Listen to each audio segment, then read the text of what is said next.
Assalamualaikum warahmatullahi wabarakatuh. Hai guys, gimana kabarnya hari ini?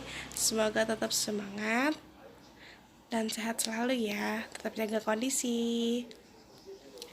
Nah, hari ini ibu akan bahas tentang peregangan otot dulu, stretching. Walaupun di SD kalian pas sebelum olahraga pasti stretching dulu.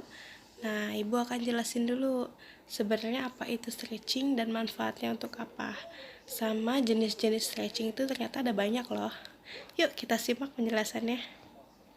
Nah, stretching itu atau peregangan otot biasanya merupakan bagian dari pemanasan dan pendinginan bagi orang-orang yang berolahraga. Nah, stretching dapat meningkatkan rentang gerak, fleksibilitas, sirkulasi, dan keberhasilan dari seluruh latihan. Jenis olahraga yang berbeda membutuhkan jenis stretching yang berbeda juga. Jadi kalau misalnya kalian ikut ekskul basket dan futsal, itu biasanya stretchingnya akan berbeda.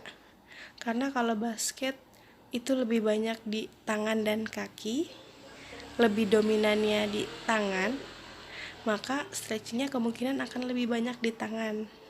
Nah, kalau futsal kan dominannya di kaki. Nah, maka stretchingnya akan lebih banyak di kaki. Nah, jenis stretching ada apa aja sih? Nah, yang pertama ini stretching statis. Nah, jenis peragangan yang dilakukan dalam posisi yang cukup menantang, namun nyaman dalam jangka waktu tertentu, biasanya berkisaran antara 10-30 detik. Peregangan statis adalah bentuk yang paling umum dari peregangan yang ditemukan dalam latihan kebugaran umum dan dianggap efektif untuk meningkatkan fleksibilitas keseluruhan. Tapi biasanya kalau kita langsung melakukan stretching statis itu akan lebih berbahaya cederanya. Karena kenapa? Otot kita ini belum siap. Kemudian kita udah tarik-tarik aja 1, 2, 3, 4, 5, 6, 7, 8. Nah, kalau misalnya kita jogging dulu, otot kita dipanasin dulu, baru stretching statis, it's okay. Nah, lanjut. Yang kedua ada stretching dinamis, yaitu peregangan yang dilakukan dengan bergerak melalui berbagai tantangan tetapi nyaman untuk digerakkan berulang kali, biasanya hingga 10-12 kali. Meskipun dinamis, peregangan ini memerlukan koordinasi yang lebih tinggi dibandingkan peregangan statis. Peregangan ini sangat digemari oleh atlet, pelatih, instruktur, dan terapis fisik karena manfaatnya dalam kehidupan sehari-hari itu sangat bagus banget, yaitu meningkatkan rentang fungsional gerak dan mobilitas dalam olahraga. Oke, lanjut. Ada stretching pasif. Nah, maksudnya pasif di sini kalian menggunakan semacam bantuan dari luar, entah itu orang lain, entah itu pakai tali atau perangkat peregangan yang lainnya. Nah, kalau stretching aktif itu peregangan otot yang melibatkan kontraksi otot yang bertentangan dengan apa yang kalian regangkan. Kalian tidak menggunakan tubuh, tali, gravitasi orang lain, atau perangkat peregangan seperti peregangan pasif.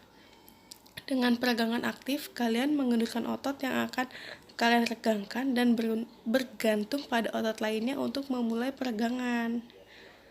Selanjutnya ada stretching isometrik.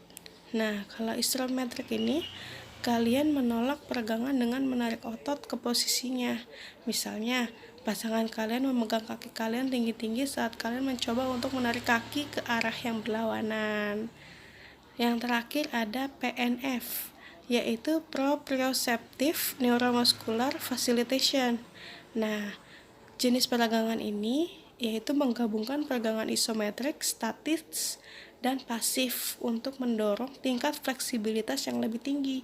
Lakukan hal itu dengan meregangkan otot pasif, melakukan kontraksi secara isometrik, melawan hambatan dengan posisi berbaring, dan melakukan peregangan pasif melalui peningkatan jangkauan yang dihasilkan dari gerakan. Biasanya PNF ini setelah dari kita berolahraga. Nah, itu nanti hasilnya otot-otot kita nggak akan capek, nggak akan pegel karena sudah di stretchingin tuh otot-ototnya. Nah, sebenarnya yang mana sih jenis stretching yang baik? Nah, sebagian besar ahli sekarang setuju bahwa stretching yang terbaik untuk dilakukan adalah peregangan dinamis. Peregangan tersebut meminta Anda untuk menggunakan dan membangun kekuatan Anda sendiri saat bergerak melalui peregangan. Mereka lebih bermanfaat untuk meningkatkan gerak fungsional yang digunakan dalam kehidupan sehari-hari dan olahraga. Selain itu, karena peregangan tersebut berorientasi pada gerakan, maka ia dapat membantu menghasilkan panas yang dapat membuat otot lebih lentur. Nah, sekarang kita coba intip macam-macam stretching ya yang tadi kita bahas.